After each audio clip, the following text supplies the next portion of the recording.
Let's go for it!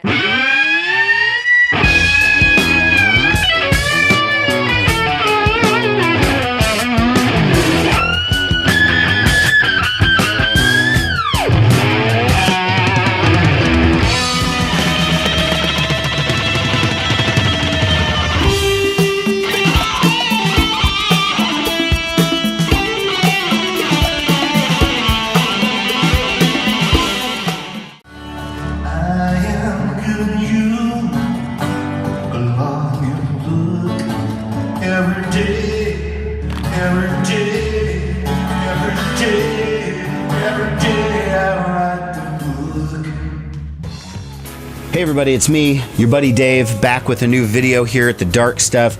I got a double concert review for you today, and I'll show you some records, but it's about one of the bands that I saw.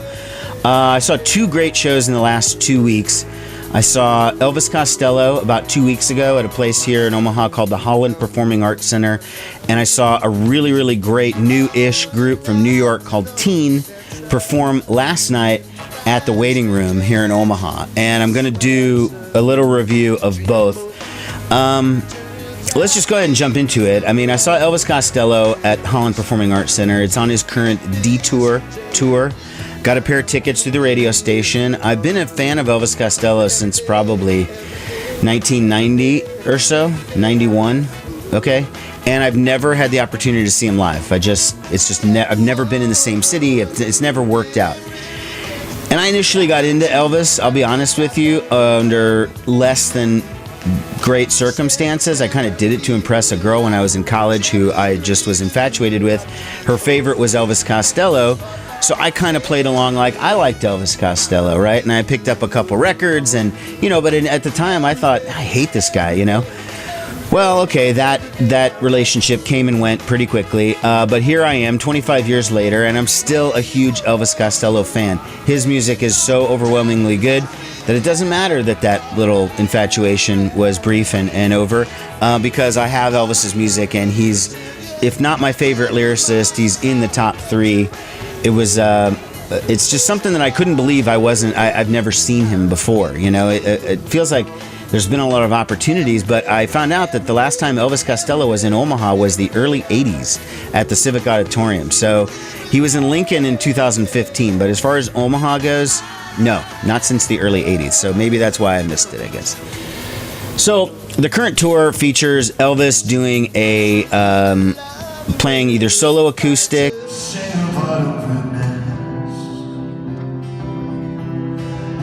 you better watch your step.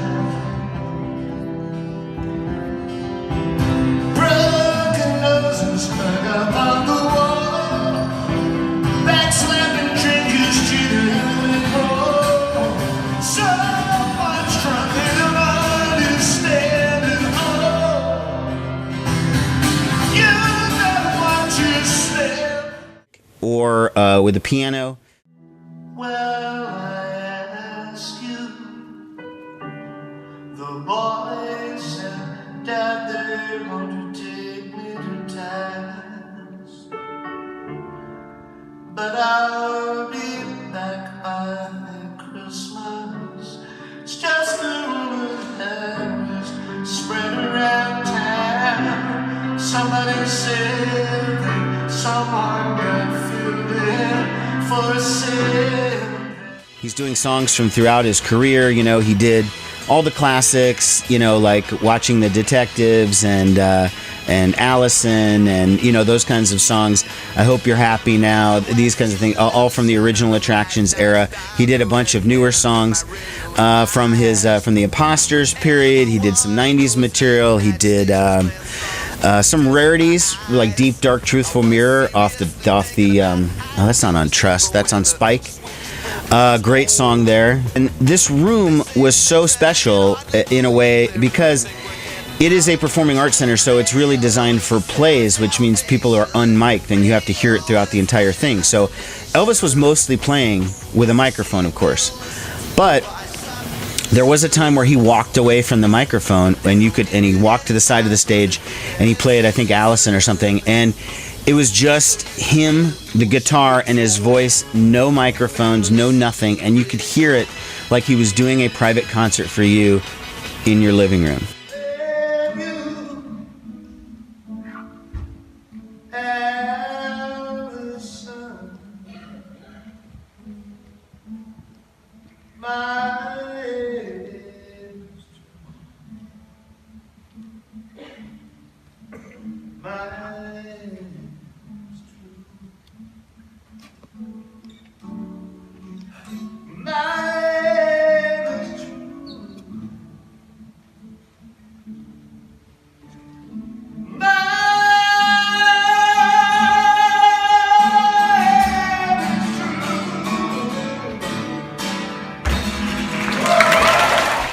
Okay, it was spectacular. So, you know, I can knock this off my bucket list. I've now seen Elvis Costello, and it was great.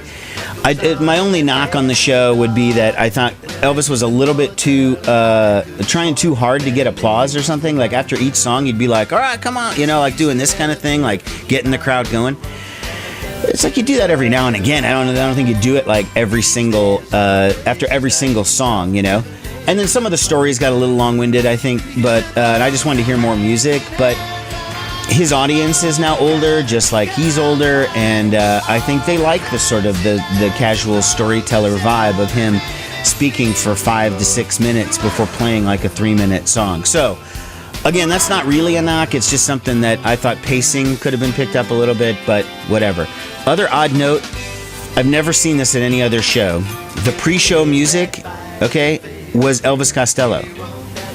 I've never heard an artist play his own music as the pre-show music, but they had like what looked like an old school television behind it playing old Elvis videos. And I guess the only thing that told me was the songs they're playing on these videos are not ones he's going to be playing tonight, unfortunately. So when I saw like The Other Side of Summer and some of these, I think Veronica and some others, it's like, well, okay, I know he's not playing this one tonight, you know. He might have played Veronica, actually, I don't know. Anyways, that was my point in that one. Great time, Elvis Costello. I'll play a little bit of clips. I wasn't very close. It was a reserved seat show, so my video is kind of less than spectacular, but, you know, deal with it, folks.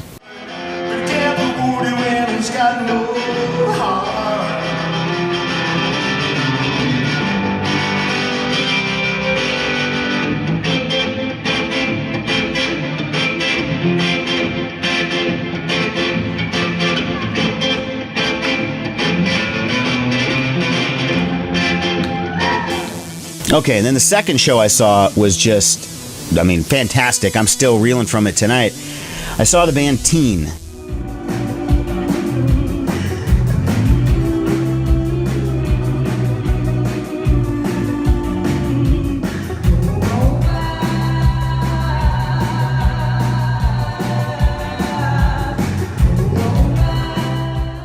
They're a 4-piece from New York. I really love the band, and I know I've talked about them before. And Teeny, who's the main singer from the band, cut an ID for my show, so of course I love that. Hi, this is Teeny from Teen, and you're listening to New Day Rising on 89.7 The River. I didn't really know how they were going to pull it off live. I just wasn't sure, you know. They have like 1 million videos out there, which I was unaware of, and they have a whole lot of other albums, and I'll get to that in a second. So Teen was the opening act for Of Montreal at the Waiting Room. Now, Of Montreal has been around for 10, 15 years. They've been around for a long time. I am not a huge fan. I've seen them a number of times, and so in this instance, I was not going to stay. I was going strictly to see Teen, and then I was leaving. They were going on first, and that was my agenda. So I knew I wasn't going to see Of Montreal. I mean, usually Of Montreal packs the house, and it's just I just didn't want to deal with like a full house and just dealing with all those people. So my friend and I arrive at like 9 o'clock, thinking Teen is going to go on right at 9. And we get there, and there's no lie, like 25 people in the entire room. And I was just like, wow. I mean, shocked that there were that few people. I'm like, well, it's a Sunday night, you know, maybe Of Montreal just isn't doing what they kind of business they used to do. I mean, I guess that's all right. I can get right up close, right?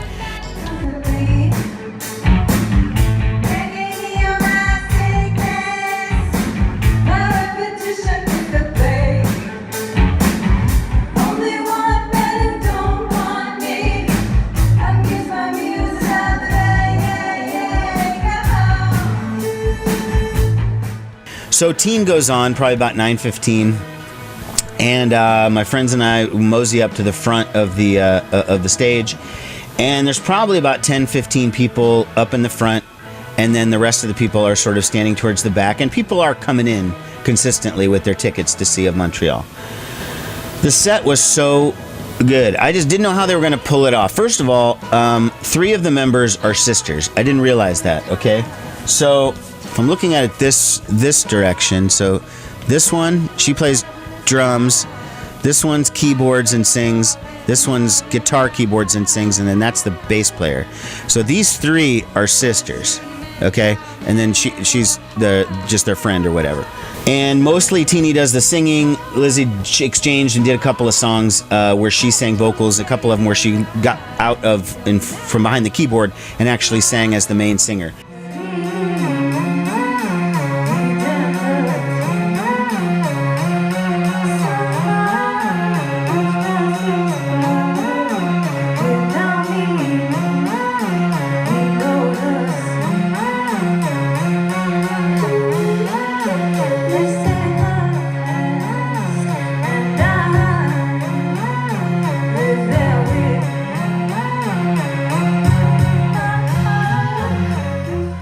But Teeny was the main attraction, and she had this like black wig on that was like a really short wig, and it was almost like a shower cap or something, like a very tight wig.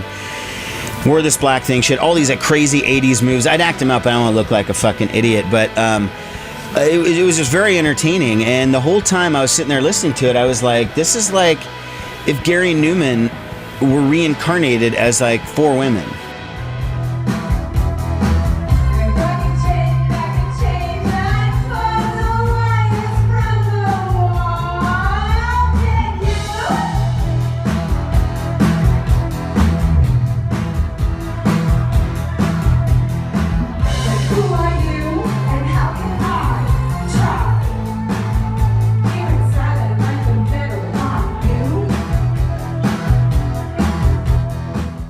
Right? Because Gary Numan, like an album like Two-Way Army or something like that, that's the obvious inspiration, okay, for where their sound is going. It's very early 80s, late 70s, early 80s, very new wave, very post-punk influenced, and still poppy and catchy and stuff, very synth-heavy. You know, occasionally Teeny would play a guitar. She had a Gibson SG, but it was like a kind of an effect-driven thing, and it was more for just accents. It wasn't like she was, you know, kicking out huge riffs or whatever.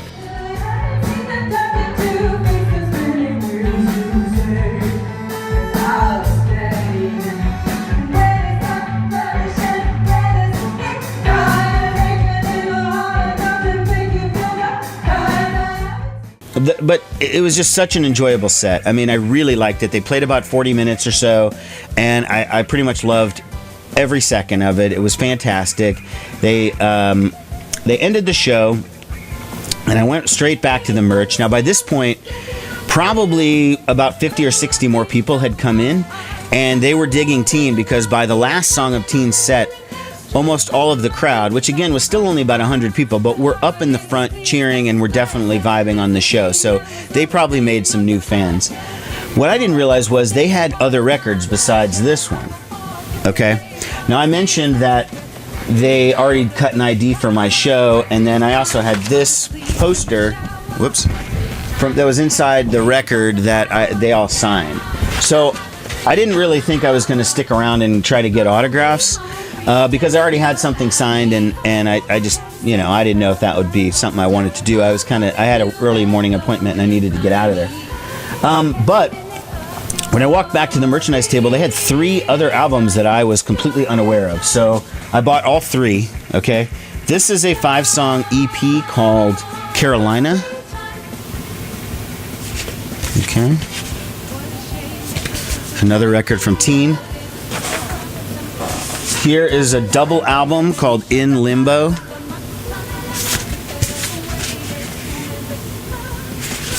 Okay, with a gatefold. Oh, this one's not a gatefold. It's just the 2 records are inside. Teen In Limbo. And then this one is another double album called The Way and Color. And this one is a gatefold. but you only get the lyrics in there. I'll tell you, they're not big on photographs of the band in any of these records. Wisely, they changed that in terms of this Love Yes album. I walked back, and I think it was Lizzie that was selling the merchandise, and I talked to her for a little bit. I bought the 3 albums, and then I basically bolted before Of Montreal started. Now, I kind of feel like I wish I would have hung out a little bit, tried to talk to them, because they seemed really nice, and I did really, really enjoy the set. It's just that, I don't know, just took off. So, anyways, I would highly, highly, highly recommend you see Teen if you get a chance. If Of Montreal is coming to your town, maybe you don't know who they are, that's fine. Check to see if Teen is the opening act. And if so, go early, check them out. Stay for Of Montreal if you want to, but if you don't care, then go ahead and bolt. But Teen is a must-see. Great stuff. All right, I'm going to cap off this video right here. Thanks a lot for watching, everybody.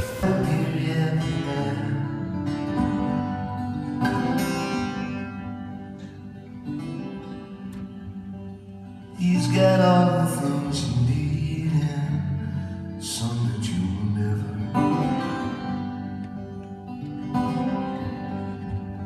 But you make him sound like frozen food. His love will last forever. Still he knows what you are and what you